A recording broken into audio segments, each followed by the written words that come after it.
यासीन मलिक को सजाए मौत सुनाने के लिए आज एनआईए ने फिर कोर्ट का रुख किया था कि शायद जिस तरह से हमने आपको परसों भी खबर सुनाई थी कि आज डिवीजन बेंच जो है वो समाअत करेगा यासीन मलिक के हवाले से उन्हें फांसी की सज़ा सुनाई जाएगी या नहीं सुनाई जाएगी।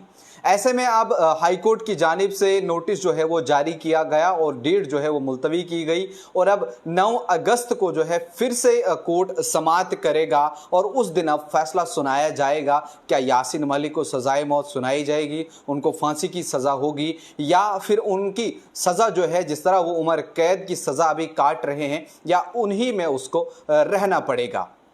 ऐसे में जब परसों ये खबर आई थी तो उसके बाद कश्मीर के अंदर भी सियासत थोड़ा सा गर्म देखने को मिली थी। बहुत से लोगों के ट्वीट भी जो है वो सामने आए थे। उन्होंने अपना रद्द अमल जाहिर किया था कि अगर इस तरह का कुछ होता है तो क्या कुछ आगे रहेगा। अल्ताफ़ बुखारी का ट्वीट सामने आया था, सजाद लोन का ट्वीट सामने आया था, महबूबा मुफ्ती का ट्वीट भी सामने आया था जिसमें उन्होंने कहा था कि यासीन मलिक एक सियासी कैदी हैं और अल्ताफ़ बुखारी ने भी कहा था कि हमें आइन पे और कानून पे जो है वो पूरा का पूरा भरोसा है।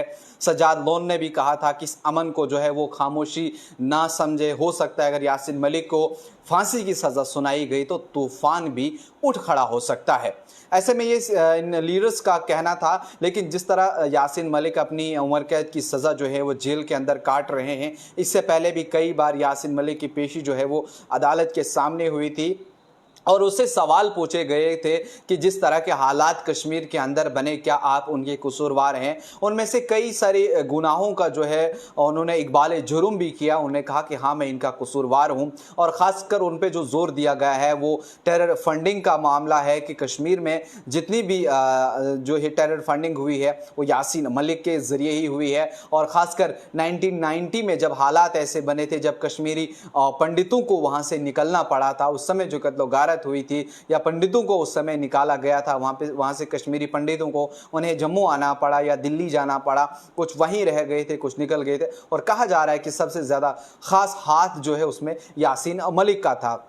उसके अलावा जो इंडियन एयरफोर्स के जवानों की शहादत हुई थी क्रालपुरा में, उसका मुकदमा भी जो है वो उनके ही ऊपर दर्ज है। वो भी जिम्मा जो है वो यासीन मलिक के सर ही है, उसकी भी वो सज़ा जो है वो काट रहे हैं। उसके अलावा अगर महबूबा मुफ्ती की बात करें, उनकी जो बहन है, उनकी जो अगवाई का केस है, उसमें भी कुछ दिन पहले जब ये बात सामने आई थी तो वो भी सब आप लोगों के सामने आया है। क्या कुछ बयानबाजियाँ तब हुई थी, क्या कुछ उनने उसके सामने कुछ कहा गया था। लेकिन इस हवाले से भी यासीन मलिक को जब अदालत ने कहा था कि आपको अगर वकील की जरूरत है तो आप अपना वकील जो है खड़ा कर सकते थे, लेकिन यासीन मलिक का जवाब था कि मैं अपना मुकदमा खुद लड़ूंगा, मैं अपनी जंग जो है वो खुद लड़ूंगा, मैं अदालत के सामने जो है वो रहम की भीख नहीं मांग सकता, मैं मांगूंगा।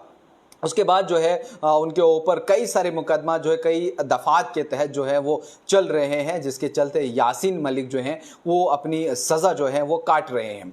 एनआईए ने भी अपनी दलील पेश करते हुए आज अदालत के सामने यही कहा कि इस शख्स को जो है वो फांसी की सज़ा ज़रूर होनी चाहिए, क्योंकि अगर इस तरह के गुनहगार को छोड़ा जाएगा तो ये कहीं न कहीं नेशन के लिए या कौम के लिए या मुल्क के लिए काफ़ी नाइंसाफ़ी होगी। उनने ख़ास तौर पर यह कहा गया कि ये एक इंसान है जिसकी वजह से इतना सारा जो है वो दहशत फैली है, यही वो इंसान है जिसकी वजह से इतनी कत्लो गारत हुई है। इन सब का जिम्मेदार जो है यही इंसान है। अगर इस इंसान को फांसी नहीं होती, अगर इसको मौत की सज़ा नहीं होती है तो ये पूरी कौम के लिए जो है वो नाइंसाफ़ी होगी।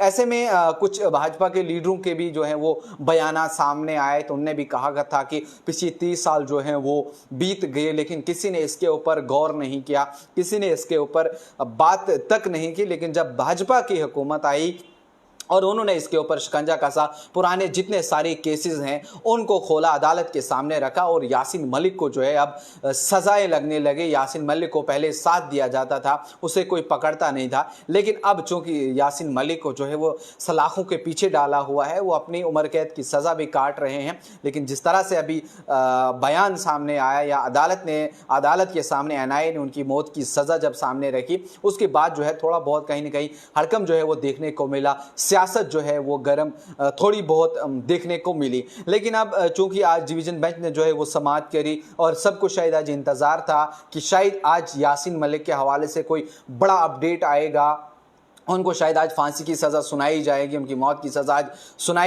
सुनाई जाएगी अदालत के अंदर। लेकिन अदालत ने भी ये कहा कि ये rare of the rare case है, हम ऐसी जराइम में हमें थोड़ा टाइम लगता है इसको और सुनने का और आगे बढ़ने का, मज़ीद और खोज करने का। इस हवाले से अब डेट जो है वो और बढ़ा दी गई। अब उसके लिए 9 अगस्त तकरीबन एक या सवा महीने का टाइम जो है और लिया गया। अब 9 अगस्त को क्या कुछ अपडेट आएगा, उस दिन क्या यासीन मलिक को फांसी की सज़ा सुनाई जाएगी, क्या उन्हें सजाई मौत दी जाएगी, या उन्हें उसी तरह फिर से जेल में ही रखा जाएगा जिस तरह से वो अभी तक थे। क्या कुछ अपडेट मज़ीद नया आएगा या उस हवाले से क्या कुछ अपडेट आएगा, वो भी हम आप तक पहुंचाएंगे। आप तब तक के लिए देखते रहिए न्यूज़ इनसाइडर 24/7।